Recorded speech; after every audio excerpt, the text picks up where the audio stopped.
I know that feeling all too well. You scroll through a sea of glossy chair photos, every model promising the perfect posture and all-day comfort, only to find the one you order feels stiff, the armrests don't move the way you need, or the seat just doesn't give you that ergonomic relief after a few hours.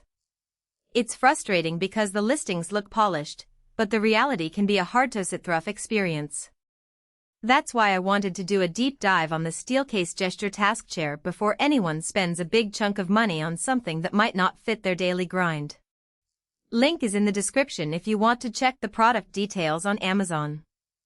First, let's talk about why this chair shows up in a lot of best office chair roundups. Steelcase has a reputation for investing serious research into how people move when they work, and the gesture is their answer to the modern, mobile worker who doesn't sit still. The big selling point is the synchronized back and seat system. As you lean forward, the back tilts with you, keeping the spine supported without you having to fumble with separate levers.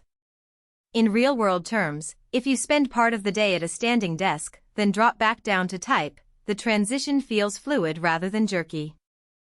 I've tried it in a home office where I alternate between a drafting table and a regular desk, and the chair's ability to adapt without me constantly readjusting made a noticeable difference in how quickly I could get back to work. The armrests are another area where the gesture tries to outthink the competition.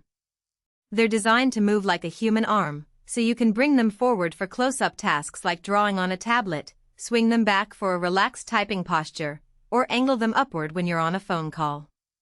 For a freelance graphic designer who spends hours hovering over a monitor, that flexibility translates into less shoulder tension. The same principle works for a software developer who needs to shift between keyboard and mouse-heavy work. The arms follow the motion rather than forcing you into a static position. Now, who should actually consider buying this chair? If you're someone who logs at least 6 to 8 hours a day at a desk, and you've already tried a few mid-range chairs that left you with sore hips or a cramped lower back, the gesture is worth a look.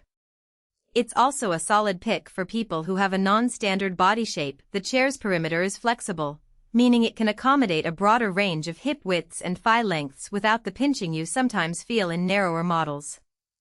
The 12-year Steelcase warranty adds a safety net, so if you're planning to keep the chair for the long haul, the investment feels more secure. On the flip side, this isn't the best fit for everyone. First, price. The gesture sits well into the premium tier, and if you're a recent graduate, a short-term freelancer, or someone who's just testing a home office setup, the cost could be a barrier. You also need to be aware of the hard floor casters that come standard. They glide nicely on tile or polished wood, but on carpet they can feel a bit clunky and may damage delicate fibers over time. If you have thick carpet in your office, you'll want to buy a set of carpet-compatible wheels separately. That's an extra cost and a small inconvenience. Another practical point is the chair's footprint. Because the back and seat move as a single unit, the chair leans back a little farther than a typical swivel. In cramped cubicles or shared desks, that extra swing could brush against a neighbor's monitor or a narrow doorway. It's not a problem in a dedicated home office, but it's something to keep in mind if space is at a premium. Also, the adjustment knobs, while intuitive once you get the hang of them, can be a little sensitive. If you're the type who likes to make micro adjustments throughout the day, you might find yourself turning the knob a few times before the seat settles where you want it. Let's talk about a concrete scenario. Imagine you're a content creator who spends mornings editing video, afternoons on video calls, and evenings sketching storyboards. You start the day with the seat positioned a bit forward, the back angled slightly reclined to keep your lower back open while you edit. When a client call comes in, you pull the armrests closer, tilt the back forward a touch, and the chair supports a more upright posture that looks professional on camera. Later, when you shift to sketching, you swing the armrests outward and let the seat glide back a notch, giving your hips the room they need for longer periods of stillness.